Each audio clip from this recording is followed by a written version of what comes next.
Hey, what's up guys? It's John from ARTV. I just shattered my iPhone a few minutes before shooting this review and I am momentarily depressed.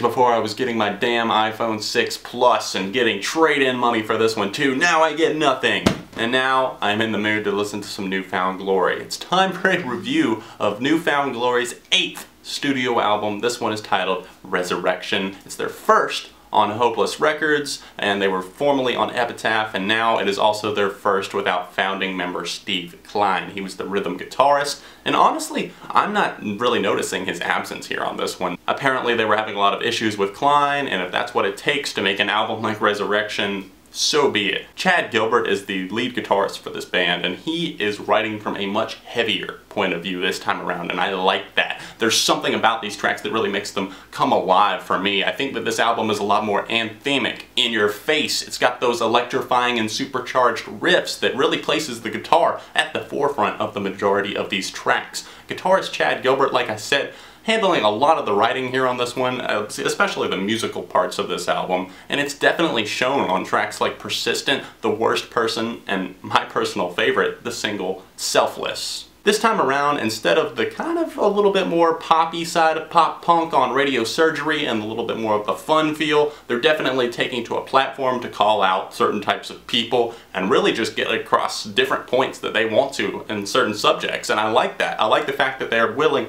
to take a stab at an entire group of people on Selfless and say, hey, you know, aren't you tired of being selfish? Stop putting yourself at the center of attention and really just focus on others, give to others. And that's really something that you don't hear bands talking about in music, and I like the fact that they're bold enough to take a stand. There's other tracks like Degenerate as well as The Worst Person that also seem very angry in nature. But then there's your more, traditional New Found Glory tracks, like It's 2002 All Over Again. Ready and Willing is one of those tracks. Here's the setup for the song. Hooky guitar, kind of lighter verses that flow into a bigger chorus that sees Jordan singing, I'm ready and I'm willing to take you on. There's some sick backing vocals on that one that I absolutely love. Punchy drums also aid to the performance on this track, and there's also a really funny music video to go along with it, and if you haven't checked it out, you need to. I can't even explain the resurgence that I feel when I listen to tracks like the riff-heavy One More Round. It really didn't hit me all at once, but after a few listens to the album, I started losing the ability to control my smile. Just when listening to this, it felt like I was a teenager again at times, and I don't want to say that this is an all nostalgia album by any means because it has shown so much progression for New Found Glory, but at the same time you can't deny the fact that there's those throwback feels going on. This album does not take any cues from modern music, and thank God for that. New Found Glory are definitely sticking up for their sound, defending pop punk if you will. Move over, man overboard. I think we're seeing New Found Glory at a very interesting time in their life. Like I said, they're not afraid to actually talk about the subjects that they want to, and they're using their music as a platform. Chad Gilbert recently said that they have never considered the band more precious to them, and it's quite obvious to me that the passion is actually coming out, the effort that was put into these tracks. Some of their last album, Radio Surgery, felt like a little bit breezy, a little bit effortless, like there wasn't a ton of thought behind it, but you can tell that Resurrection is very carefully constructed. From the jealous and suspicious vicious love to the fast-paced punk stylings of Stories of a Different Kind, which calls out bands who were just in it for the dollars. This really isn't an album that you're gonna find too many flaws on. Yes, I can understand that there are some recurring lyrical themes that may tire you at times, but really for me it doesn't distract me from having a good time. I can understand that tracks like Living Hell and Vicious Love do have similar lyrical themes. You might feel the same way about Degenerate and The Worst Person.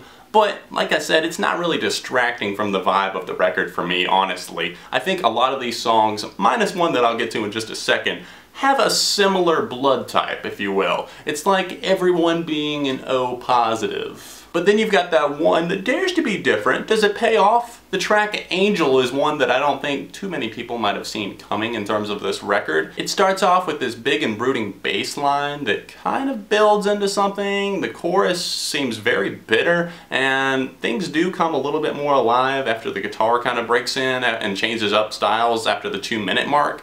but I don't think it was enough to really make this song all that interesting. I like the fact that they wanted to do something different here, but it doesn't quite fit in terms of Resurrection. Another one that I wasn't really feeling strongly towards was the track with Anthony Ranieri from Bayside called Stubborn. I was honestly expecting a little bit more passion and aggression here on this one, but the track just seems to kind of sludge for it to me. Pop punk records for me generally do not have a long shelf life. I don't find myself just going back and revisiting albums that came out in 2007 from a pop punk outfit. But with Resurrection, I could honestly see this being something that fans have as a go-to record for years to come. There's not a bad song on this album, and while there may be some that I don't feel particularly strong towards and a little bit more middle of the road, they're still not songs that I would suggest skipping. I think that this album needs to be heard loud and in full. For Resurrection, this is a 4 out of 5 with a moderate replay factor. If you've heard Resurrection by New Found Glory, let me know your thoughts on it in the comment section down below. If you haven't heard it yet, well, what the hell are you waiting for? Click the link down below and stream the album in full. It's coming out October 7th on Hopeless Records, so make sure you pick yourself up a copy. Hit the like button on this video, share it out with a friend. Don't forget to find me on Facebook, Twitter, Instagram to stay up to date on all things music. I appreciate you taking the time to watch my review of Resurrection, and I will see you very soon right here on ARTV. Feel free to request any albums that you would like to see me tackle on the channel in the comments section, and I will see you very soon right here on ARTV, Beyond the Reviews.